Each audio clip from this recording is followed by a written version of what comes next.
미국이 한국 조선 기술을 통째로 삼키려다 벌어진 일은 상상을 초월했습니다. 1,500억 달러를 들이밀며 핵심 기술 100%를 넘기라 통보했죠. 거절하면 비자 수수료를 100배로 올려 한국 기술자들을 쫓아내겠다는 협박까지 덧붙였습니다. 돈이 없으면 미국 땅에서 꺼지라는 겁니다. 고작 아시아 기업 하나가 뭘 할 수 있겠어? 워싱턴은 비웃었습니다. 그런데 한국 엔지니어 42명이 진짜로 공구함만 챙겨 떠나자 악몽이 시작됐습니다. 1,500억 달러짜리 조선소가 단 12분 만에 완전히 멈춰섰고 미해군의 심장부는 녹과 정적만 남은 폐허로 전락했습니다. 항의도 시위도 소송도 없었습니다. 그저 조용히 떠났을 뿐인데 세계 최강국이 무릎을 꿇었습니다. 27년간 워싱턴의 중심에서 달러로 세상을 움직여온 미국 관료 한 명이 있습니다. 이 사태를 직접 저지르고 직접 목격하고 결국 모든 것을 잃은 장본인입니다. 그가 처음으로 입을 열었습니다. 지금 바로 공개합니다. 로크, 네가 미합 중국을 말아먹었어. 헤럴드 벤포드 장관이 제게 마지막으로 남긴 말입니다. 하지만 그 이야기는 나중에 하겠습니다. 먼저 제가 뭘 저질렀는지부터 보여드려야 공평하니까요. 5주 전으로 돌아갑니다. 워싱턴 상무부 대회의실. 제 이름은 넬슨 로크. 상무부 회사산업 전략 수석 고문으로 27년을 보낸 사람입니다. 그날 제 앞에는 1,500억 달러짜리 계약서가 놓여 있었고 건너편에는 한국에서 날아온 두 사람이 앉아 있었습니다. 한화오션 강태선 전무, 그리고 법무감사실 윤정호 팀장. 벤포드 장관이 먼저 포문을 열었습니다. 책상을 손바닥으로 내려치면서요. 1,500억 달러요. 이건 제안이 아니라 확정 통보입니다. 회의실 유리벽이 떨리는 소리가 들렸습니다. 좌중이 얼어붙었고 저는 속으로 환호했습니다. 이래야지. 미합 중국이 한국 따위한테 굽실거릴 수는 없는 법이니까요. 장관은 시가 연기를 천장까지 날려보내고는 한국 대표단을 손가락으로 가리켰습니다. 간단합니다. 한화오션의 기술 전부, 건조 공법부터 블록 조립 노하우까지 예외 없이 미국으로 이전하시오. 명령이었습니다. 협상의 형태를 빌린 일방적인 명령. 저는 몽블랑 만년필 뚜껑을 엄지로 똑딱이며 한국 측 얼굴을 관찰했습니다. 그런데 이상했습니다. 강태선 전무가 128페이지짜리 계약서를 넘기고 있었는데 속도가 비정상적이었습니다. 한 페이지에 2초도 쓰지 않았습니다. 마치 이 서류를 이미 전부 외운 사람처럼요. 더 기이한 건 옆자리의 윤정호 팀장이었습니다. 무태 안경 너머로 서류를 훑은 눈이 메스를 쥔 외과에 같았습니다. 감정 따위는 지워진 채 활자 하나하나를 해부하듯 째려보고 있었습니다. 그런데 72페이지에서 윤 팀장의 손가락이 멈췄습니다. 찰나였습니다. 2초도 안 되는 정지. 하지만 저는 그 2초를 놓치지 않았습니다. 72페이지. 바로 그곳에 우리가 밤을 새워 심어놓은 함정이 박혀 있었으니까요. 이전되는 모든 기술의 지적 재산권은 영구히 미국 측에 귀속된다. 풀어서 말하면 이겁니다. 한 번 넘긴 기술은 죽었다. 깨어나도 한국 것이 될 수 없다. 영원히 발각됐다. 명치가 뜨끔했습니다. 하지만 걱정은 하지 않았습니다. 발각되면 뭐 어쩌겠습니까? 1,500억 달러라는 중력 앞에서 저들이 할 수 있는 일이란 기껏해야 투덜대다가 도장 찍는 것뿐일 테니까요. 27년간 예외는 없었습니다. 윤 팀장이 계약서를 닫았습니다. 항의도 없었습니다. 한숨도 없었습니다. 비꼬는 말 한마디도 없었습니다. 그냥 서류를 닫았을 뿐입니다. 저는 그 순간 처음으로 등줄기에 차가운 것이 타고 내리는 감각을 느꼈습니다. 상대가 분노해야 제가 다음 수를 놓을 수 있습니다. 고소해야 양보의 여지를 줄 수 있습니다. 그런데 아무 반응이 없는 사람 앞에서는 다음 수를 어디에 놔야 할지조차 감을 잡을 수가 없었습니다. 바로 그때 제 왼편의 프랭크 배가 입을 열었습니다. 필라델피아 해군 조선소에서 30년을 구른 현장 수석이죠. 님, 말씀 하나만 올려도 되겠습니까? 한화오션의 건조 체계는 매뉴얼 몇 권으로 추출할 수 있는 게 아닙니다. 수십 년간 사람의 손끝과 경험 사이에서 쌓인 살아있는 시스템입니다. 기술적으로 프랭크의 말에는 흠잡을 곳이 한 군데도 없었습니다. 하지만 이 자리에 필요한 건 현장의 정확성이 아니라 정치적 돌파력이었습니다. 저는 테이블 밑으로 그의 정강이를 걷어찼습니다. 프랭크가 미간을 찌푸리며 입을 닫았습니다. 눈빛으로 저를 쏘아보고 있었지만 신경 쓰지 않았습니다. 현장 기술자 한 명의 걱정에 귀 빌려줄 자리가 아니었으니까요. 벤포드 장관이 재떨이에 시가를 비벼 끄며 한국 측을 조였습니다. 강 전무님, 한화의 입장이 궁금합니다. 1,500억 달러면 충분히 파격적이지 않습니까? 전 세계를 뒤져봐도 한국 조선업에 이 정도를 베팅할 배짱을 가진 나라는 우리밖에 없소. 협박이 실크에 감싸여 있었습니다. 거부하면 그 대가를 치를 준비가 되어 있느냐는 뜻이었죠. 저는 강태선이 입을 열기를 기다렸습니다. 감사를 표하든 수정을 요구하든 시간을 달라고 하든 그가 말을 꺼내는 순간 판은 우리 쪽으로 굴러들어오게 돼 있었습니다. 그런데 강태선 전무가 양복 안주머니에서 꺼내든 것은 태블릿도 서류 봉투도 아니었습니다. 낡은 수첩이었습니다. 표지가 달아 색이 바래고 손때가 겹겹이 밴 작은 수첩. 몇 년은 쓴 것 같았습니다. 그가 수첩을 펼쳐 볼펜으로 뭔가를 적었습니다. 한 획, 두 획, 세 글자를 쓰고는 그 페이지를 찢었습니다. 뜯어낸 종이 조각을 제 앞으로 밀었습니다. 검토 중. 그것이 1,500억 달러에 대한 대한민국의 공식 답변이었습니다. 너덜너덜한 수첩에서 뜯어낸 종이 쪽지와 그 위에 볼펜으로 휘갈긴 세 글자. 저는 그 종이를 집어들었습니다. 손가락 끝에서 미세한 진동이 느껴졌습니다. 분노가 아니었습니다. 태어나서 한 번도 경험해 본 적 없는 감각이었습니다. 이해가 안 됐습니다. 이 사람들은 대체 무슨 근거로 이러는 겁니까? 벤 포드 장관의 안색이 시뻘겋게 달아올랐습니다. 주먹이 책상 위를 내리쳤습니다. 강 전무, 미합 중국 상무부를 희롱하는 겁니까? 1,500억 달러 제안에 고작 세 글자라니.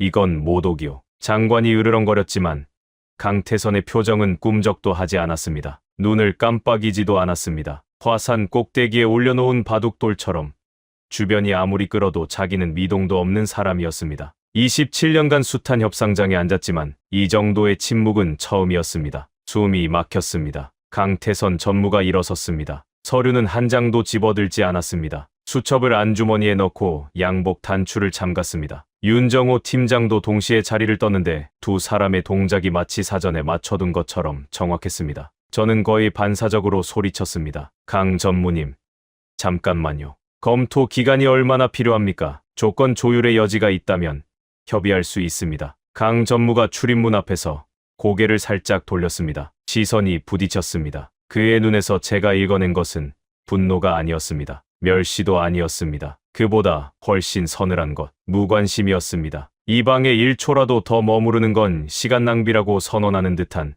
뼛속까지 얼어붙는 완벽한 무관심. 문이 닫혔습니다. 구두 소리가 복도 저편으로 멀어졌습니다. 벤 포드 장관이 의자에 몸을 내던지듯 주저앉더니 새 시가에 불을 붙였습니다. 라이터를 쥔 손이 떨려서 불꽃이 같이 흔들렸습니다. 프랭크 배가 조용히 일어나 제 뒤를 지나가며 귓가에 한마디를 떨구었습니다. 제가 뭐라고 했습니까? 달러에 허리 꺾일 사람들이 아니라고요. 고문님, 지금이라도 정신 차리십시오. 당신이 건드린 게 뭔지나 아십니까? 저는 프랭크의 뒷모습을 보며 코끝으로 비웃음을 밀어냈습니다. 현장 기술자가 뭘 알겠습니까? 1,500억 달러 앞에서 등을 곧게 펼 수 있는 나라는 이 지구상에 없다고 저는 확신하고 있었습니다. 한국도 예외일 리 없었습니다. 검토 중이라는 저 세 글자는 시간을 벌기 위한 한국식 잔머리에 불과하다고 여겼습니다. 하지만 그날 밤 숙소로 돌아가는 차 안에서 강태선의 눈빛이 뇌리를 떠나지 않았습니다. 그건 협상가의 눈이 아니었습니다.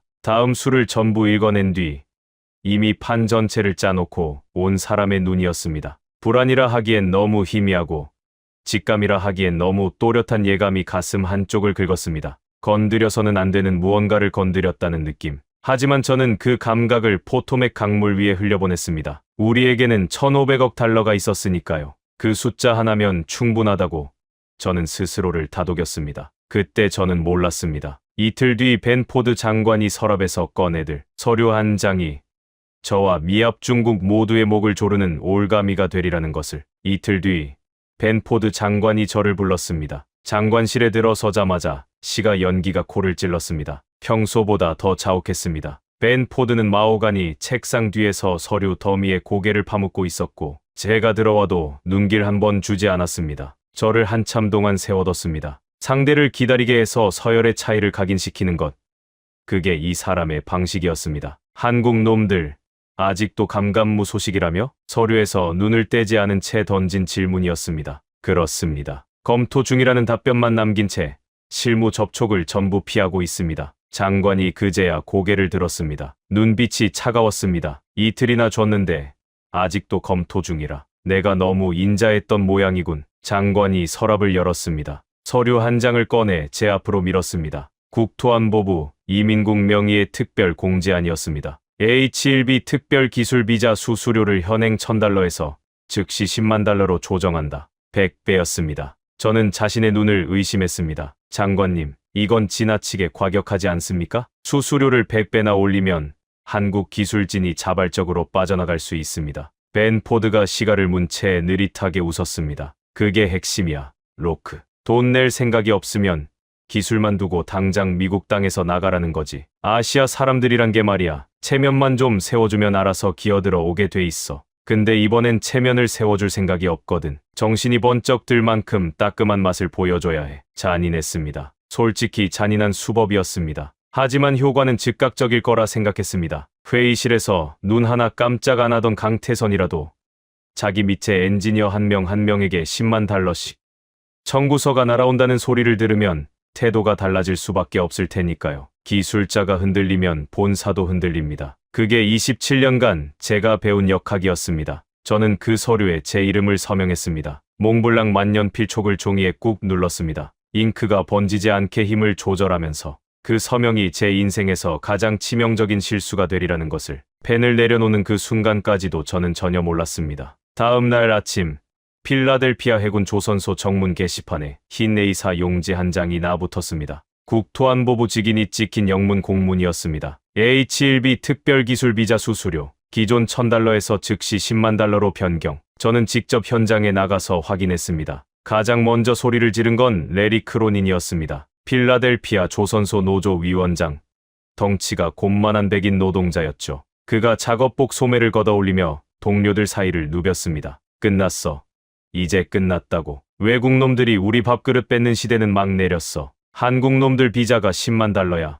10만. 이 도크는 다시 미국인 손으로 돌아온다. 크로닌의 환호에 미국인 노동자 몇이 박수를 쳤습니다. 저는 그 광경을 보며 입꼬리가 올라가는 걸 느꼈습니다. 현장 여론까지 우리 편인 완벽한 구도였습니다. 머릿속에 그림이 선명하게 그려졌습니다. 비자 폭탄에 질린 한국인들이 눈물 흘리며 상무부로 달려와 애원하는 장면. 그때 우리가 아량을 베풀면 되는 겁니다. 그러나 한국인들은 울지 않았습니다. 항해 피켓을 들지도 상무부에 탄원서를 제출하지도 언론에 호소하지도 않았습니다. 그날 저녁 현장 보안 책임자에게서 급박한 전화가 걸려왔습니다. 고문님, 한국 엔지니어들이 짐을 싸고 있습니다. 짐을 싼다고? 처음에는 의미를 제대로 파악하지 못했습니다. 비자 수수료에 분통이 터져서 짐을 싸들고 상무부 앞으로 시위하러 오려는 거라고 생각했습니다. 그게 상식적인 반응이니까요. 부당한 처우에 들고 일어나는 것, 당연한 수순입니다. 시위하면 언론이 카메라를 돌릴 것이고 그때 우리가 한 발 물러서 주는 시나리오까지 이미 짜놓고 있었습니다. 하지만 보안 책임자의 다음 한마디가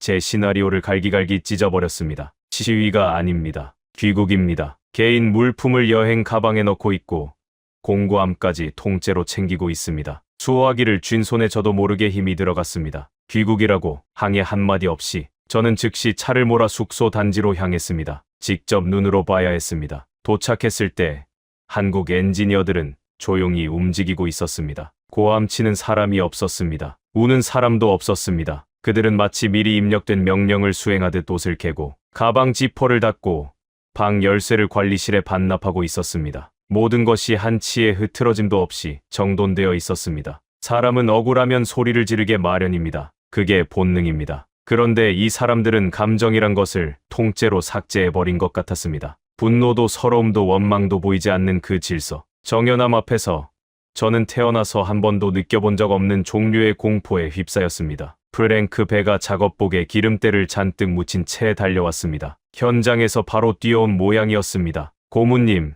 대체 무슨 짓을 하신 겁니까? 저 사람들 빠져나가면 우리 도크는 내일 당장 멈춥니다. 9번 블록 선체 용접은 한국 팀만 가능한 공정이에요. 그 정밀도는 미국 기술자 그 누구도 따라가지 못합니다. 그의 목소리가 갈라져 있었습니다. 현장 30년을 굴러온 노장이 이렇게까지 애원하는 건 처음이었습니다. 저는 냉정하게 밀어냈습니다. 프랭크, 과장하지 마. 용접이잖아. 미국 기술자들도 할 수 있어. 한국인 없어도 이 조선소는 돌아간다고요? 프랭크의 눈에 절망이 가득 찼습니다. 하지만 저는 시선을 돌렸습니다. 27년간 정책을 설계해 온 사람이 현장 기술자 한 명의 절규에 흔들릴 수는 없었습니다. 숙소를 뒤로 하고 사무실로 돌아오자마자 저는 강태선 전무에게 전화를 걸었습니다. 신호음이 3번 울렸고 연결됐습니다. 강 전무님, 비공식으로 연락드립니다. 상황이 다소 과격했던 건 인정합니다만 해결 방법은 간단합니다. 하나오션 본사에서 엔지니어들의 비자 비용을 일괄 부담하시면 됩니다.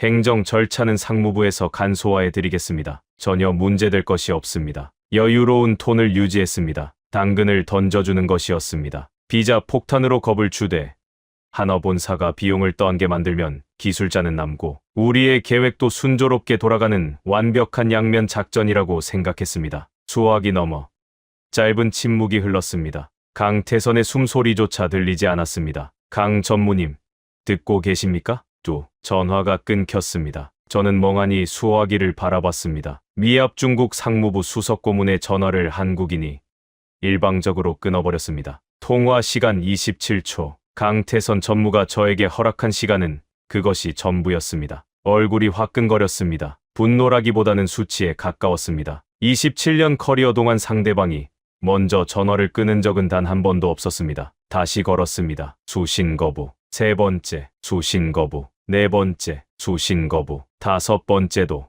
그때 컴퓨터 화면에 이메일 알림이 떴습니다. 발신인은 하나오션 미국 지사. 혹시 강 전무가 조건을 수용하겠다는 회신을 보낸 건가? 서둘러 메일을 열었습니다. 본문은 비어 있었습니다. 첨부 파일 하나만 덩그러니 달려 있었는데 영문 약자와 숫자가 뒤섞인 암호화 파일이었습니다. 제 권한으로는 열 수 없었습니다. 그리고 수신일란을 보는 순간 온몸에 소름이 돋았습니다. 대한민국 거제도 하나오션 본사 법무감사실. 제가 무시당한 그 27초 동안 강태선은 이미 다음 수를 두고 있었던 겁니다. 통화 중에 이미 본사 법무팀에 암호화된 메일을 발송한 것입니다. 저한테는 침묵으로 답하면서 거제도에는 정확한 지시를 내렸습니다. 그날 밤 사무실 창가에 섰습니다. 멀리 필라델피아 조선소의 야간 조명이 깜빡이고 있었습니다. 저 불빛 아래에서 한국 엔지니어들이 조용히 귀국짐을 싸고 있다는 사실이 현실 같지 않았습니다. 항의도, 호소도,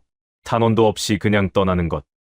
대체 어떤 배짱에서 비롯된 행동인지 이해가 되지 않았습니다. 그래도 저는 이게 허세일 뿐이라고 스스로를 달랬습니다. 기술자들은 회사 지시에 따를 뿐이고 하나오션 경영진은 결국 1,500억 달러짜리 프로젝트를 포기하지 못할 거라고, 며칠 안에 다시 돌아올 거라고. 하지만 이틀이 지나도 한국 측에서는 아무런 연락이 없었습니다. 강태선의 전화는 여전히 수신 거부 상태였고 한화 미국 지사 대표 번호로 걸면 자동 응답기만 돌아갔습니다. 그때까지도 저는 한 가지를 깨닫지 못하고 있었습니다. 아쉬운 쪽이 우리라는 사실을. 그리고 이틀 뒤 한국 측이 먼저 움직였습니다. 제가 전혀 예상하지 못한 방식으로 오후 2시 커피를 마시고 있는데 비서가 문을 벌컥 열었습니다. 고문님, 하나오션 미국 지사의 강태선 전무님과 윤정호 팀장님이 로비에 와 계십니다. 사전 약속 없는 방문입니다. 불시 방문. 저는 커피잔을 내려놓으며 입꼬리가 올라갔습니다. 왔구나. 드디어 왔어. 비자 폭탄을 이틀도 못 버텼군. 수수료를 깎아달라고 매달리러 왔거나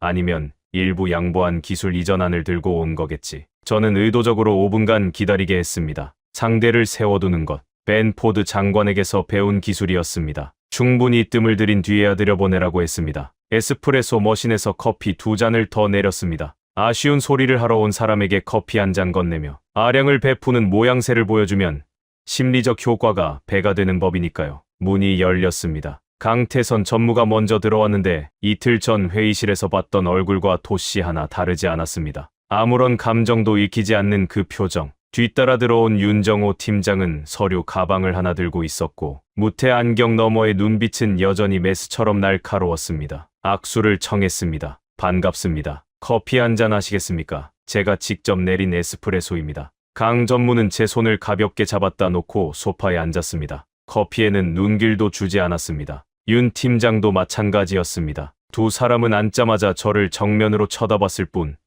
안부 인사 같은 건 일절 없었습니다. 분위기가 이상했습니다. 도저히 뭔가를 부탁하러 온 사람의 태도가 아니었습니다. 직접 찾아와 주셔서 감사합니다. 건으로 조율할 부분이 있으시다면 언제든 말씀하십시오. 저는 여유를 유지했습니다. 한국 측이 먼저 조건을 꺼내게 만드는 전략이었습니다. 먼저 카드를 보이는 쪽이 불리한 법이니까요. 그런데 먼저 입을 연 것은 강 전무가 아니라 윤정호 팀장이었습니다. 서류 가방 지퍼를 열며 말했습니다. 로크 고문님, 저희는 오늘 조율을 하러 온 것이 아닙니다. 그의 목소리는 칼날이 공기를 가르듯 사무실을 갈랐습니다. 낮고 단단하고 감정이 한 톨도 섞여 있지 않았습니다. 조율이 아니라고요? 그러면 대체 뭡니까? 윤 팀장이 가방에서 A사 한 장을 꺼냈습니다. 그것을 제 책상 정중앙에 올려놓았습니다. 비뚤어지지도 내던지듯 놓지도 않았습니다. 외과의가 수술대 위에 메스를 배치하듯 제 시선이 가장 먼저 닿는 지점에 밀리미터 단위로 정확하게 내려놓았습니다. 위쪽에 한화오션 로고, 아래쪽에 붉은 법인 인감, 문서 제목이 눈에 들어왔습니다. 운영 환경 훼손에 따른 철수 예고 통보서. 한글과 영문이 병기되어 있었습니다. 철수 예고 통보서. 2번 읽었습니다. 잘못 본 건가 싶어서 3번 읽었습니다. 이건 타협안도, 비용 감면 요청서도, 탄원서도 아니었습니다. 저였습니다. 우리의 압박에 오히려 그들이 우리에게 철수를 선언하러 온 것이었습니다. 윤 팀장이 문서를 손가락으로 짚으며 감정 없는 목소리로 읽어 내려가기 시작했습니다. 통보 사항은 총 3건입니다. 첫째, 부당하게 인상된 H1B 비자 수수료를 즉각 원래 금액으로 되돌릴 것. 둘째, 마스 프로젝트에 포함된 당사의 자주적 기술 권리를 침해하는 조항을 전면 삭제할 것. 셋째, 위 사항에 대해 미 상무부가 공식 서면 답변을 제출할 것. 3가지 요구. 저는 속으로 냉소가 터졌습니다. 한국의 민간 기업이 감히 미합 중국 정부의 요구를 해. 윤 팀장님, 잠깐요. 지금 미합 중국 상무부를 향해 요구를 하시는 겁니까? 직설적으로 말씀드리죠. 상황 판단이 안 되시는 건 아닌지 일부러 조롱을 실었습니다. 상대의 체면을 깎아내리면 기세가 꺾이는 법이니까요. 윤 팀장의 표정에는 변화가 없었습니다. 제 말이 공기 중에 먼지처럼 아무런 영향도 미치지 못했습니다. 요구가 아닙니다. 고문님, 계약서에 명시된 절차입니다. 바로 그 순간 강태선 전무가 처음으로 움직였습니다. 왼쪽 손목의 시계를 한번 내려다보더니 낮은 목소리로 말했습니다. 우리는 유감 같은 감정적 수식어는 사용하지 않습니다. 비자 수수료 정상화, 그리고 자주적 기술 권리 보장. 남은 시간은 더도 덜도 아닌 정확히 48시간입니다. 손목 시계를 확인하며 시한을 선고하는 그 동작에는 감정이 실려 있지 않았습니다. 분노도, 아쉬움도, 원한도 없었습니다. 엔지니어가 도면 위의 치수를 읽어내리는 것처럼 기계적이고 정확했습니다. 그 기계적인 정확함이 척추를 따라 얼음, 조각이 미끄러져 내리는 감각을 만들었습니다. 저는 반격했습니다. 아니, 반격하려 했습니다. 48시간이라니요. 강 전무님, 미국 정부의 시한을 한국 민간 기업이 정한다는 겁니까? 합리적 검토를 위해 최소 2주는 필요합니다. 목소리가 미세하게 떨리고 있다는 걸 저 스스로도 느낄 수 있었습니다. 윤 팀장이 서류 가방을 닫고 일어섰습니다. 최종 시한은 이달 14일 오후 2시입니다. 그때까지 서면 회신이 없을 경우 당사는 계약 조항에 따라 자동으로 철수 절차에 돌입합니다. 이후 추가적인 구두 협의는 일절받지 않겠습니다. 일절받지 않겠다. 그 문장이 모처럼 가슴에 박혔습니다. 협상의 여지를 완전히 봉쇄하겠다는 선언이었습니다. 제가 뭔가 말을 더 꺼내려 했지만 강 전무와 윤 팀장은 이미 출입문을 향해 걸어가고 있었습니다. 뒤돌아보지 않았습니다. 단 한 번도. 문이 닫혔습니다. 사무실에는 에스프레소 향과 죽음 같은 고요만 남았습니다. 제가 심리적 우위를 점하려고 준비해 둔 커피. 2잔은 소파 테이블 위에서 한 모금도 줄지 않은 채 식어가고 있었습니다. 책상 위의 통보서를 다시 내려다봤습니다. 붉은 인감이 유난히 눈을 찔렀습니다. 문서 하단에 빼곡한 작은 글씨가 적혀 있었습니다.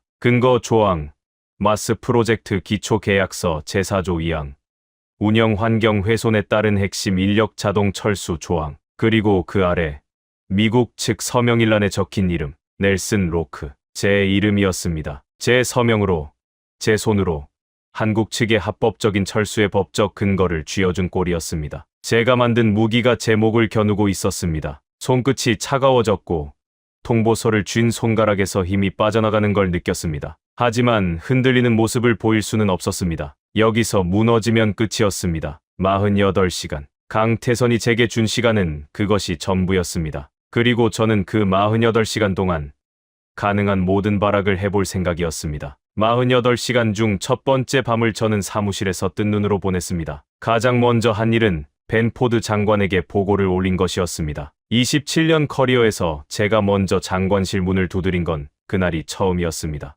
그것만으로도 상황이 얼마나 급박한지 짐작하실 수 있을 겁니다. 장관실에 들어서자 시가 연기가 평소보다 한층 더 짙었습니다. 벤 포드는 다른 안건을 검토하고 있었습니다. 한국건이 이 사람의 최우선 관심사가 아니라는 뜻이었죠. 장관님, 한화오션이 48시간 내 서면 답변을 요구해 왔습니다. 비자 수수료 원상 복구와 기술 귀속 조항 폐기, 이 두 가지에 대해 모레 오후 2시까지 공식 회신을 줘야 합니다. 포드가 시가를 문 채 눈을 가늘게 떴습니다. 그래서 로크, 설마 그 장크에 겁먹고 나한테 달려온 건 아니겠지? 겁을 먹은 게 아닙니다. 다만 통보서가 계약서 제4조 2항을 정확히 인용했습니다. 법적 근거가 있는 절차이기 때문에 무시하면 국제 중재로 번질 위험이 있습니다. 장관이 서류를 내려놓고 등받이에 기대며 코를 찡긋했습니다. 국제 중재, 한국이 미합 중국을 중재 법정에 세운다고? 세상에 그런 배짱 있는 나라가 어딨어. 허세야, 장크를 좀 부려. 예를 들어 비자 수수료 낼 돈을 빌려주겠다고 해. 포장만 그럴듯하게 해서 체면 세워주면 알아서 기어들어올 거야. 장관의 말투에는 경멸이 배어 있었습니다. 속이 불쾌했지만 표정에 드러내지는 않았습니다. 벤 포드가 책임을 떠넘기는데 선수라는 건 잘 알고 있었으니까요. 질문은 결국 제 몫이라는 뜻이었습니다. 사무실로 돌아와 밤새 머리를 쥐어짰습니다. 장관의 지시대로 장크를 부리기로 했습니다. 이름을 붙였습니다. H1B 특별기술 비자 수수료 저금리 대출 프로그램. 내용은 이렇습니다. 상무부가 지정한 금융기관에서 한화 측에 10만 달러의 비자 수수료를 3년 분할로 대출해준다는 것. 이자는 상징적인 연 1%. 겉보기에는 괜찮아 보입니다. 하지만 본질은 아무것도 바뀌지 않았습니다. 10만 달러라는 수수료 자체는 그대로 유지한 채 지불 방법만 바꾼 것뿐이니까요. 이건 강도가 당신의 지갑을 빼앗은 뒤 그 돈을 할부로 갚게 해주겠다는 것과 뭐가 다릅니까? 저도 알고 있었습니다. 하지만 벤 포드의 판단, 체면만 세워주면 아시아 사람들은 받아들인다는 그 말을 믿기로 했습니다. 밤 11시, 강태선 전무에게 이메일을 보냈습니다. 제목은 비자 수수료 관련 후속 협력 방안. 발송 버튼을 누른 뒤 화면을 응시하며 수신 확인을 기다렸습니다. 상대가 메일을 열면 자동으로 확인 표시가 뜹니다. 30분이 지나도 읽지 않음. 1시간이 지나도 읽지 않음. 자정을 넘겼고 최종 시한까지 14시간밖에 남지 않았습니다. 제목에 긴급이라는 단어를 추가해서 다시 보냈습니다. 역시 읽지 않음. 새벽 2시에 세 번째, 네 번째. 전부 감감무소식이었습니다. 한화오션은 아예 제 메일을 열어보지도 않았습니다. 그건 무시가 아니었습니다. 제 존재 자체가 삭제된 느낌이었습니다. 발신인이 넬슨 로크인 메일은 확인할 가치조차 없다고 선언하는 것 같았습니다. 날이 밝았습니다. 최종 시한 당일 아침 7시. 밤을 꼬박 새운 눈으로 사무실에 앉아 있는데 팩스 기계가 울렸습니다. 한화 미국 지사에서 온 것이었습니다. 혹시 대출 프로그램을 검토하겠다는 회신일까? 기대를 안고 종이를 뽑았습니다. 제가 보낸 제안서 복사본이었습니다. 하단 공백에 붉은 인감이 찍혀 있었습니다. 조건 불수용. 4글자. 그 옆에는 반려라는 도장까지 나란히 찍혀 있었습니다. 메일은 열어보지 않았지만 팩스로 받은 제안서를 보고 그대로 도장을 찍어 돌려보낸 것이었습니다. 손이 떨리기 시작했습니다. 분노가 아니었습니다. 공포에 가까운 감각이었습니다. 이 사람들 진심이다. 허세가 아니라 정말로 떠날 준비를 하고 있는 것이다. 마지막 카드를 꺼냈습니다. 협상 시한 연장 합의서. 48시간의 최종 시한을 2주로 늘리자는 제안이었습니다. 시간만 벌면 됐습니다. 시간이 지나면 감정이 누그러지고 감정이 식어야 협상이 가능해지는 법입니다. 27년 경험이 가르쳐준 원칙이었습니다. 팩스 발송 완료 신호음이 울렸습니다. 이번에는 답이 빨랐습니다. 3분도 안 돼서 팩스 기계가 다시 울렸습니다. 종이를 뽑았습니다. 제가 보낸 합의서 원본 위에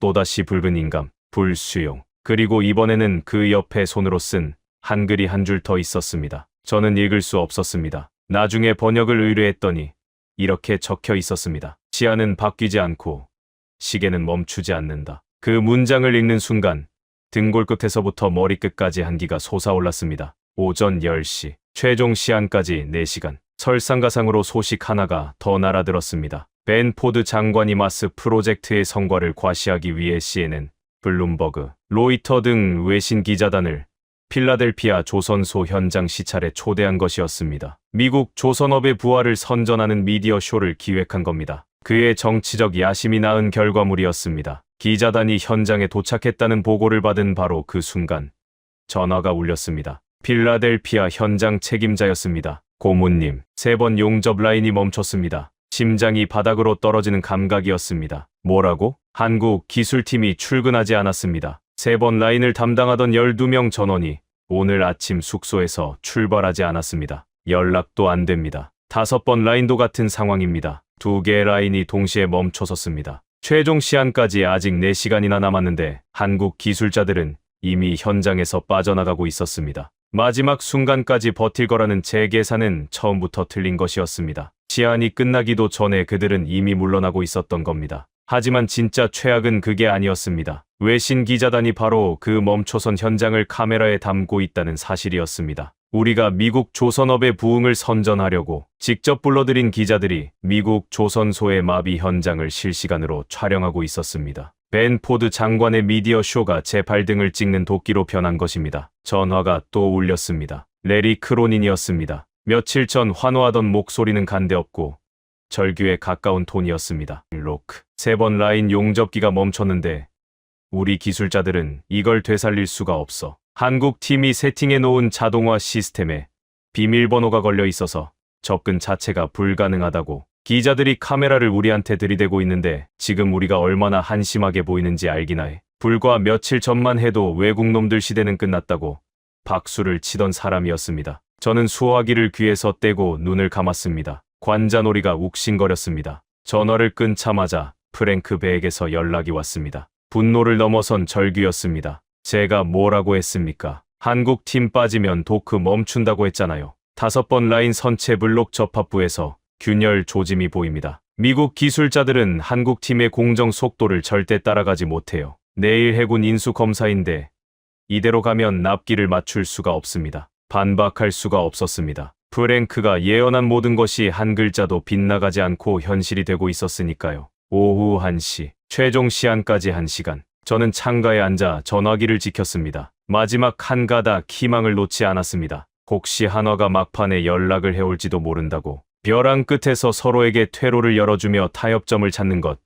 그것이 27년간 제가 해온 일이었습니다. 전화는 울리지 않았습니다. 대신 보안 책임자의 보고가 들어왔습니다. 한국 기술자들 숙소 앞에 대형 트럭 4대가 대기 중입니다. 짐을 싣고 있습니다. 공구함, 개인 물품, 기술 자료 상자. 적재 작업은 질서정연하게 진행 중입니다. 트럭 목적지는 필라델피아 국제공항입니다. 공항. 그 2글자가 쇠망치처럼 제 머리를 내려쳤습니다. 시한까지 1시간이나 남았는데 그들은 이미 공항으로 이동하고 있었습니다. 제 답변을 기다리고 있지도 않았다는 뜻이었습니다. 48시간이라는 시한은 형식이었을 뿐입니다. 한국은 처음부터 떠날 준비를 전부 끝내놓고 우리에게 통보한 것이었습니다. 황급히 전화를 들었습니다. 강태선, 수신 거부. 윤정우, 수신 거부. 한화오션 미국 지사 대표 번호. 이번에는 D조차 나오지 않았습니다. 지금 거신 번호는 없는 번호입니다. 미국 지사 전체가 통신을 끊어버린 것이었습니다. 미합 중국과의 마지막 연결고리마저 제 손으로 끊어버린 꼴이었습니다. 오후 1시 45분 컴퓨터로 감시 카메라 영상이 전송되었습니다. 필라델피아 조선소 정문. 한국 엔지니어들이 한 줄로 서서 경비실에 출입카드를 차례로 반납하고 있었습니다. 뒤돌아보는 사람은 없었습니다. 우는 사람도 없었습니다. 트럭 4대가 엔진을 켰습니다. 공항을 향해 출발했습니다. 협상 연장도, 막판 타협도, 체면을 세워주는 양보도 없었습니다. 한국은 정말로 미국 땅을 걷어차고 있었습니다. 1,500억 달러짜리 프로젝트를 눈 하나 깜짝하지 않고 발로 차버렸습니다. 멍하니 화면을 바라보고 있는데 오후 2시 정각 사무실 직통 전화가 울렸습니다. 비서의 다급한 목소리가 들려왔습니다. 고문님, 한화오션 윤정호 팀장이 화상회의 연결을 요청했습니다. 즉시 응답해달라고 합니다. 심장이 미친 듯이 뛰기 시작했습니다. 마지막 순간에 그들이 연락해 온 것이다. 벼랑 끝에 몰리면 결국 돌아오게 돼 있어. 공항행 트럭 4대는 압박용 슈였을 거야. 진짜 협상은 지금부터다. 저는 그렇게 스스로를 위로하며 화상회의 시스템을 켰습니다. 화면이 뜨는데 5초. 그 5초가 5분처럼 늘어졌습니다. 윤정호 팀장의 얼굴이 나타났습니다. 제 눈에 꽂힌 것은 그의 배경이었습니다. 사무실이 아니었습니다. 흰 벽, 형광등, 그리고 등 뒤로 희미하게 보이는 출발 게이트 안내판. 공항이었습니다. 로크 고문님, 지금 시각 오후 2시입니다. 윤 팀장의 목소리는 며칠 전 제 사무실에서 들었던 것과 억양, 음량, 말의 속도까지 토시 하나 다르지 않았습니다. 녹음을 재생하는 것처럼 감정이 제로인 목소리였습니다. 48시간이 경과했습니다. 미 상무부로부터 서면 답변을 수신하지 못했음을 확인합니다. 제가 다급하게 입을 열었습니다. 윤 팀장님, 잠깐. 어제 이메일로 비자 수수료, 대출 프로그램을 보냈습니다. 그게 사실상 서면 답변 아닙니까? 윤 팀장이 안경 너머로 저를 3초간 바라보더니 대답했습니다. 통보서의 요구는 3건이었습니다. 첫째, 비자 수수료 즉각 원상 복구. 둘째, 기술 권리 침해 조항 전면 삭제. 셋째, 위 사항에 대한 공식 서면 답변.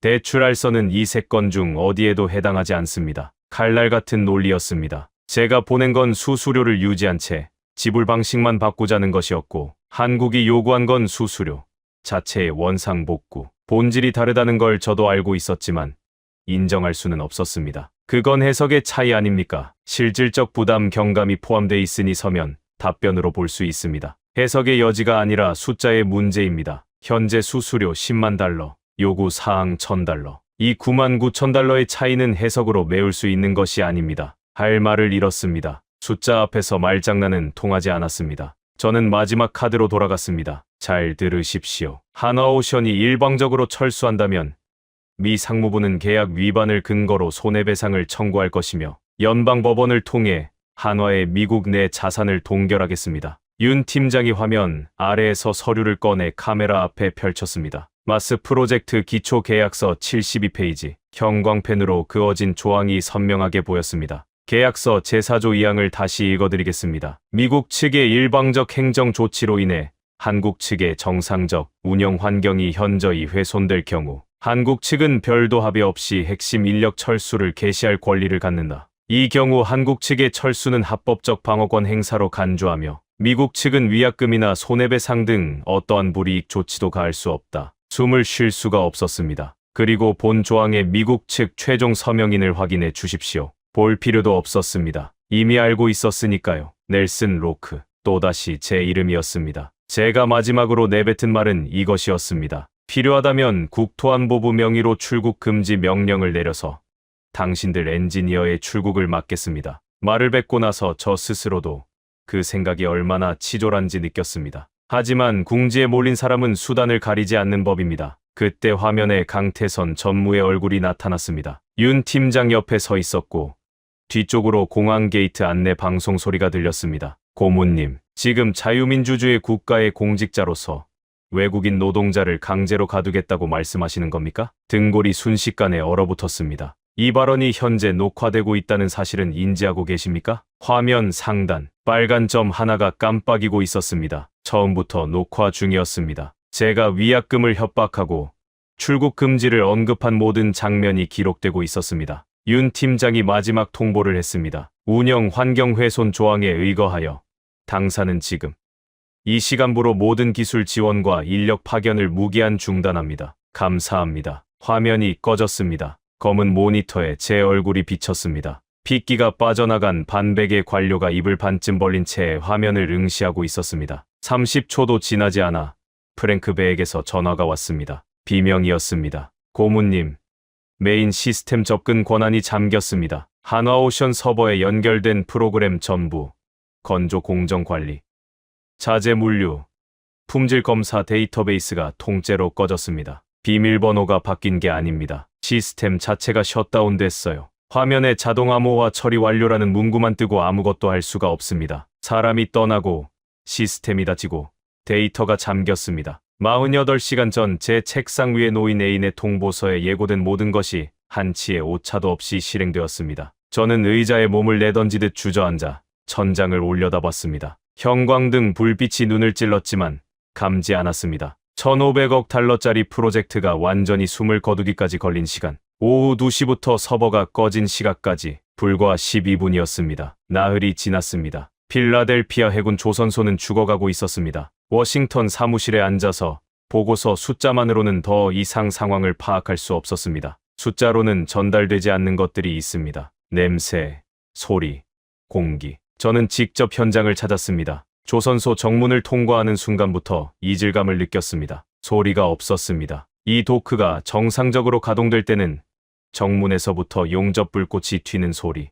크레인이 강철 블록을 들어 올리는 쇠소리, 노동자들의 무전 소리가 끊이지 않았습니다. 저는 그 소음이 싫었고 아르마니 정장에 쇠가루가 묻는 것도 질색이었습니다. 하지만 그날은 모든 것이 달랐습니다. 침묵에 잠긴 조선소는 소음으로 가득 찼을 때보다 100배는 더 불쾌했습니다. 3번 도크로 갔습니다. 일주일 전까지 하나오션 엔지니어 12명이 선체 하부 블록 접합 작업을 하던 구역이었습니다. 텅 비어 있었습니다. 용접 장비는 그 자리에 그대로 있었지만 전원은 꺼져 있었습니다. 작업대 위에 누군가 마시다 남긴 종이컵이 놓여 있었는데 반쯤 남은 커피에 곰팡이가 피어 있었습니다. 나흘 전에 어느 한국인 엔지니어가 마지막으로 마시고 남긴 것이었습니다. 5번 도크도 마찬가지였습니다. 한화팀이 설치한 자동 용접 시스템은 화면에 시스템 잠김이라는 글자만 띄운 채 멈춰 서 있었습니다. 미국 기술자 3명이 모니터 앞에서 매뉴얼을 뒤적이고 있었지만 한눈에 봐도 기본 구조조차 이해하지 못하는 게 역력했습니다. 그때 도크 입구 쪽에서 소란이 일었습니다. 고함 소리였습니다. 고개를 돌리니 정문에서 수십 명의 작업복 차림 노동자들이 몰려오고 있었습니다. 무리의 중심에 벤 2대가 서 있었습니다. 가까이 다가가서야 상황을 파악할 수 있었습니다.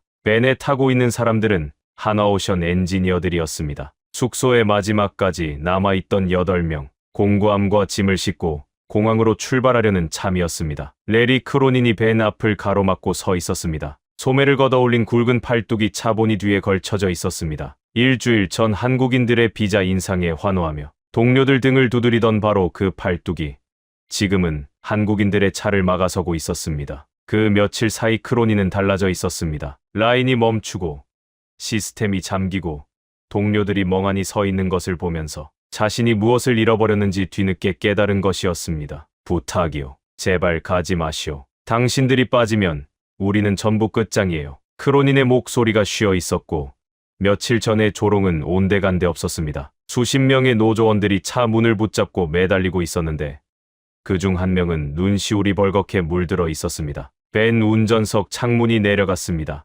40대쯤 되어 보이는 한국인 엔지니어가 고개를 내밀었습니다. 안전모는 벗었지만 작업복에는 기름때가 묻어 있어 어제까지도 현장에서 일했다는 걸 알 수 있었습니다. 그 엔지니어가 크로닌을 바라보는 눈빛을 저는 아직도 기억합니다. 분노도 원망도 비웃음도 아니었습니다. 그저 평온했습니다. 예상했던 일이 그대로 벌어지고 있다는 듯한 눈이었습니다. 엔지니어가 짧은 영어로 말했습니다. 크로닌 씨, 일주일 전 당신이 뭐라고 했는지 기억하십니까? 외국인들이 당신 밥그릇을 빼앗아 갔다고 했습니다. 이제 당신 밥그릇 잘 지키십시오. 우리 없이. 창문이 올라갔습니다. 크로닌의 얼굴이 백지장처럼 하얘졌습니다. 경비원들이 다가와 차를 붙잡고 있던 노조원들을 떼어냈고 벤 2대가 천천히 정문을 빠져나갔습니다. 뒤돌아보는 한국인은 아무도 없었습니다. 42명. 필라델피아에 파견된 하나오션 핵심 엔지니어 전원이었습니다. 마지막 8명이 떠남으로써 42명 전원 철수가 마무리된 것입니다.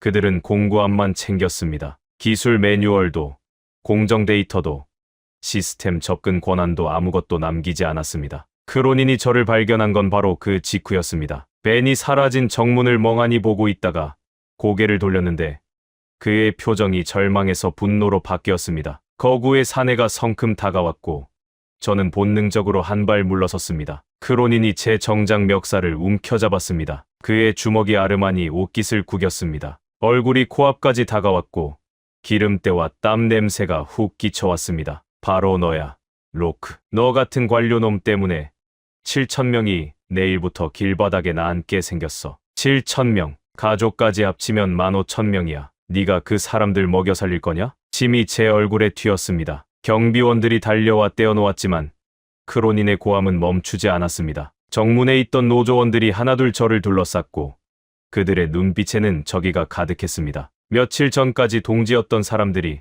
지금은 저를 포위하고 책임을 묻고 있었습니다. 경비원들의 호위를 받으며 인파를 빠져나와 차에 올랐습니다. 손이 너무 떨려 시동 버튼을 3번이나 눌러야 했습니다. 백미러로 크로닌이 정문 앞에 무릎을 꿇고 두 손으로 얼굴을 감싸는 모습이 보였습니다. 조선소를 빠져나오면서 도크 전체를 둘러봤습니다. 거대한 겐트리 크레인 3기가 팔을 뻗은 채 미동도 없이 서 있었습니다. 일주일 전만 해도 지칠 줄 모르고 강철 블록을 들어 올리던 것들이었습니다. 지금은 녹슨 골격 위에 갈매기만 앉아 있었습니다. 하늘을 향해 뻗은 강철팔. 그것은 크레인이 아니라 묘비처럼 보였습니다. 거대한 미국 해군의 심장이 멈추고 그 위에 세워진 강철 묘비. 워싱턴으로 돌아오는 차 안에서 벤 포드 장관의 전화가 왔습니다. 로크. 이 무능한 자식아. CNN에서 필라델피아 도크가 멈춘 화면을 내보냈어. 내가 직접 부른 기자들이 찍은 거라고. 전 세계가 내 구역 하나 제대로 관리 못하는 꼴을 보게 됐잖아. 공포가 섞인 목소리였습니다. 정치인이 가장 두려워하는 건 언론이 등을 돌리는 순간입니다. 사포 같은 욕설 속에서 저는 꼬리 자르기의 냄새를 맡았습니다. 내일 기자회견에서 이건 현장 고문의 소통 미숙으로 정리될 거야. 알아서 수습하고. 내 이름은 절대 꺼내지 마. 전화가 끊겼습니다. 예상한 대로였습니다. 비자 폭탄을 지시한 것도 약탈적 계약 구조를 설계한 것도 벤 포드였지만 책임은 고스란히 저에게 떨어졌습니다. 성공은 윗사람의 것, 실패는 아랫사람의 목. 그것이 워싱턴의 법칙이었습니다. 사무실에 돌아온 건 밤 9시였습니다. 불 꺼진 7층에 홀로 앉아 노트북을 켰습니다. 백악관 국가안보회의에 상황보고서를 올려야 했습니다. 키보드 위에 손가락을 얹었지만 첫 글자를 칠 수가 없었습니다. 사실대로 쓸 수는 없었습니다. 상무부의 갑질로 하나오션 핵심 인력 42명 전원 철수. 필라델피아 가동률 40% 이하로 급락. 이 문장이 백악관 책상에 올라가는 순간 제 커리어는 물론이고 벤 포드까지 끌려 들어갈 것이고 벤 포드가 끌려가면 저를 방패막이로 세울 것이고 결국 모든 화살은 제게로 향할 것이었습니다. 저는 거짓말을 했습니다. 필라델피아 해군 조선소의 일시적 공정 지연이 발생했으나 미국 측 기술 인력 재배치를 통해 조기 정상화가 가능할 것으로 판단됨. 일시적. 가동률이 반토막 난 상황을 일시적이라고 적었습니다. 조기 정상화 가능. 시스템 하나 돌릴 수 없는 상태에서 정상화가 가능하다고 적었습니다. 보고서를 전송하고 의자에 몸을 내던졌습니다. 모니터 불빛만이 얼굴을 비추고 있었습니다. 고작 42명이었습니다. 42명의 엔지니어가 빠지자 1,500억 달러짜리 거대한 미국 해군의 심장이 멈춰버렸습니다. 달러로 살 수 없는 것이 진짜로 있었습니다. 27년 만에 처음으로 저는 온몸으로 그 사실을 깨닫고 있었습니다. 일주일 뒤 제 거짓말이 산산조각 났습니다. 출근길 차 안에서 라디오를 켰다가 심장이 멈추는 줄 알았습니다. CNN 앵커가 속보를 전하고 있었습니다. 워싱턴 디펜스 위클리의 수석 기자 엘렌 모건이 터뜨린 단독 보도였습니다. 기사 제목이 제 귓속에 선명하게 박혔습니다. 미국의 치명적 오판, 동맹의 뒤통수를 치려다. 세계 1위 조선 동맹을 통째로 잃다. 핸들을 쥔 손에서 힘이 빠져 차가 차선을 벗어날 뻔했습니다. 옆 차가 경적을 울렸지만 들리지 않았습니다. 모건의 기사는 잔인할 정도로 정교했습니다. 멈춰선 필라델피아 현장 사진, 텅 빈 도크, 시스템 잠금 화면 캡처, 심지어 프랭크 베이 실명 인터뷰까지 실려 있었습니다. 저 42명 없이 이 도크는 부활할 수 없습니다. 프랭크의 증언이 활자 그대로 인쇄되어 있었습니다. 제가 백악관에 올린 일시적 공정 지연이라는 보고서는 휴지 조각이 되었습니다. 모건은 진짜 숫자를 세상에 공개해버렸습니다. 가동률 40% 이하. 사무실에 도착하자마자 전화가 미친 듯이 울렸습니다. 백악관, 국방부, 의회 군사위원회. 전부 같은 질문이었습니다. 상무부가 한국 기술자를 쫓아낸 게 사실인가? 필라델피아가 정말 마비된 건가? 한 통도 받을 수 없었습니다. 받는 순간 허위 보고의 책임이 즉시 확정될 테니까요. 그런데 모건의 기사에서 진짜 치명타는 따로 있었습니다. 기사 후반부의 거제도 하나오션 옥포 조선소의 항공 사진이 대문짝만하게 실려 있었습니다. 수백 기의 크레인이 질서 정연하게 움직이고 밤낮 없이 용접 불꽃이 만 전체를 밝히는 모습. 죽음의 고요에 잠긴 필라델피아와는 차원이 다른 풍경이었습니다. 기사의 마지막 문장이 비수처럼 박혔습니다. 미국이 제 손으로 걷어찬 세계 최고의 기술팀은 이미 새로운 고객을 찾은 것으로 보인다. 새로운 고객이 누구인지 답을 기다리는데 오래 걸리지 않았습니다. 그날 오후 제 노트북에 CNN 속보 알림이 떴습니다. 마크 카니 캐나다 총리, 대한민국 거제도 하나오션, 옥포 조선소 전격 방문. 황급히 생방송을 켰습니다. 정규 방송이 중단되고 거제도 현장이 생중계되고 있었습니다. 옥포 조선소의 거대한 도크 한가운데 칸이 총리가 안전모를 쓰고 하나오션 고위 임원들과 나란히 걸어가고 있었습니다. 배경은 필라델피아에서는 상상도 할 수 없는 규모였습니다. 크레인이 쉴 새 없이 움직이고 용접 불꽃이 사방에서 터지고 수천 명의 노동자가 밤낮 없이 일하는 살아있는 강철의 도시. 카메라가 주민하자 강태선 전무가 칸이 총리 옆에 서 있었습니다. 그리고 강 전무 뒤로 저는 익숙한 얼굴들을 봤습니다. 필라델피아에서 공구함만 들고 떠난 바로 그 엔지니어들이었습니다. 42명 전원. 한 명도 빠짐없이 작업복을 입고 도면 테이블에 앉아 시차 적응도 하기 전에 이미 새 프로젝트 설계에 들어가 있었습니다. 화면 하단에 자막이 떴습니다. 캐나다 연방조달부 긴급 국무회의 의결. 캐나다 순찰 잠수함 프로젝트 예산 420억 캐나다 달러. 약 60조 원. 하나오션 단독 수주 공식 승인. 60조 원. 다리에 힘이 풀려 의자에 주저앉았습니다. 미국은 10만 달러 비자 수수료로 한국의 목을 조르려 했지만 캐나다는 60조 원으로 그 밧줄을 끊어버렸습니다. 칸이 총리가 마이크를 잡았습니다. 미국이 제 손으로 걷어찬 세계 최고의 대한민국 기술팀을 이제 캐나다가 60조 원을 걸고 완벽하게 독점했습니다. 우리는 동맹의 기술을 약탈하지 않습니다. 우리는 그들을 존중합니다. 존중. 그 한 단어가 미국의 뺨을 후려쳤습니다. 우리는 10만 달러짜리 비자 폭탄을 던졌고 캐나다는 60조 원의 신뢰를 내밀었습니다. 같은 한국을 대하는 두 나라의 태도가 전 세계 시청자 앞에서 나란히 비교되고 있었습니다. 바로 그 순간 이메일 알림이 울렸습니다. 발신인 하나오션 미국 지사 강태선 전무. 서둘러 열었습니다. 본문은 한 줄이었습니다. 캐나다 잠수함 프로젝트 신규 투입으로 인해 필라델피아 복귀는 절대 불가합니다. 한 줄. 이것이 1,500억 달러짜리 마스 프로젝트에 대한 하나오션의 최종 답변이었습니다. 검토 중 세 글자로 시작된 한국의 대답은 복귀 절대 불가 한 줄로 끝났습니다. 처음부터 마지막까지 감정은 한 톨도 섞여 있지 않았습니다. 유감도, 원망도, 비난도 없었습니다. 사실을 통보했을 뿐, 그것으로 끝이었습니다. 그리고 며칠 뒤 마지막 뉴스가 터졌습니다. 미합 중국, 대한민국의 핵추진 잠수함 내척 건조 공식 승인. CNN, 블룸버그, 로이터, 모든 언론이 일제히 보도했습니다. 미국이 세계 유일의 핵잠수함 건조 허가를 제 손으로 한국에 넘겨준 것이었습니다. 이유는 명백했습니다. 캐나다의 60조 원을 빼앗기고 필라델피아가 폐쇄되고 의회와 여론이 들끓는 상황에서 한국과의 관계를 더 방치하면 태평양 동맹 구조 전체가 무너질 위기에 처했기 때문입니다. 핵잠수함 승인은 사과가 아니었습니다. 항복이었습니다. 갑질로 동맹의 기술을 빼앗으려다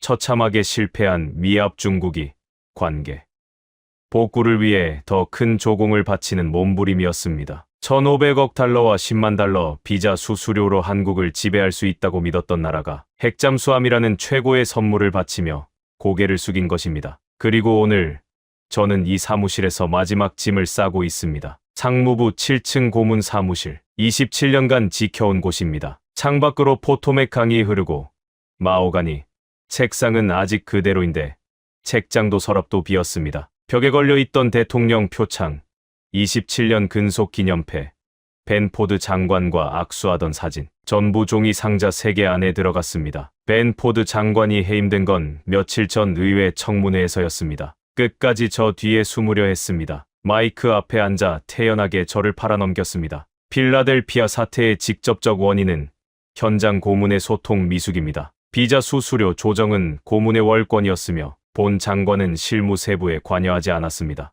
TV 생중계로 지켜봤습니다. 시가를 피울 때의 그 여유로운 얼굴 그대로였습니다. 27년간 저는 그 사람을 따라다니며 달러로 세상을 움직이는 법을 배웠습니다. 하지만 버려지는 데는 3초도 걸리지 않았습니다. 다만 꼬리 자르기는 성공하지 못했습니다. 트럼프 대통령이 경로한 건 장관의 비겁한 책임 회피가 아니라 캐나다가 60조 원을 가져갔다는 사실 때문이었습니다. 미국이 자충수를 두는 동안 이웃나라가 세계 1위 조선 기술을 독점했다는 현실이 대통령의 자존심을 갈기갈기 찢어놓은 것입니다. 청문회가 끝나기도 전에 즉시 면직 명령이 떨어졌습니다. 시가를 물고 마호가니 뒤에서 세상을 내려다보던 사내가 뒷문으로 쫓겨나듯 퇴장하는 모습이 카메라에 잡혔습니다. 장관이 잘렸으니 수하인 저는 말할 것도 없었습니다. 해고 통지는 인사과 이메일 한 통이었습니다. 형식적인 위로 문구 아래 차가운 한 줄. 금월 말 일부로 직위를 해제함. 27년의 커리어가 이메일 한 통으로 마침표를 찍었습니다. 프랭크 배가 저를 찾아온 건 이틀 전이었습니다. 노크도 없이 문을 열었습니다. 현장 30년을 보낸 그의 얼굴에는 피로가 가득했지만 눈빛은 이상하리만치 맑았습니다. 오래 참아왔던 말을 드디어 꺼내야만 하는 사람의 눈이었습니다. 프랭크는 제 책상 위에 봉투 하나를 놓았습니다. 사직서였습니다. 로크. 이제 직함도 의미 없으니 그냥 이름으로 부르죠. 처음에 제가 뭐라고 했는지 기억합니까? 한화오션의 기술은 종이로 복제할 수 없다고 했습니다. 사람을 쫓아내면 도크가 멈춘다고 했습니다. 그때 당신은 제 정강이를 걷어찼죠. 프랭크의 목소리가 잠시 떨렸지만 곧 평정을 되찾았습니다. 제 말이 전부 맞았지 않습니까? 한 글자도 안 틀리고 당신은 정말로 몽블랑 만년필하고 아르마니 정장이 저 도크를 살릴 수 있다고 믿었습니까? 지금 당신은 당신의 오만에 대한 대가를 치르고 있는 겁니다. 당신만이 아니라 7,000명의 노동자와 미합 중국 해군이 함께. 저는 아무 말도 하지 못했습니다. 전부 사실이었으니까요. 프랭크가 몸을 돌리며 마지막 말을 남겼습니다. 한 가지만 기억하십시오. 그 한국인들은 처음부터 끝까지 감정적인 말을 한마디도 하지 않았습니다. 유감이라고도 억울하다고도 복수하겠다고도 안 했습니다. 그들은 그저 계약대로 했을 뿐입니다. 당신은 끝까지 그게 얼마나 무서운 것인지 이해하지 못했죠. 문이 닫혔습니다. 27년간 유일하게 저에게 진실을 말해준 사람이 마침내 등을 돌렸습니다. 지금 제 앞에는 종이 상자 3개와 몽블랑 만년필 한 자루가 놓여 있습니다. 이 펜으로 저는 한국의 기술을 약탈하는 계약서에 서명했습니다. 비자 수수료를 100배 올리는 행정명령에 서명했습니다. 백악관에 올리는 거짓 보고서를 썼습니다. 모든 것이 이 펜으로 이루어졌습니다. 하지만 이 펜은 배 한 척을 1cm도 움직이게 할 수 없었고 용접 불꽃 하나 피우지 못했으며 크레인 팔 하나 돌릴 수 없었습니다. 정장 안주머니를 뒤지다가 손끝에 종이 조각이 닿았습니다. 꺼내봤습니다. 5주 전 강태선 전무가 수첩에서 찢어 제 앞으로 밀었던 바로 그 종이었습니다. 볼펜 잉크가 바래져 있었지만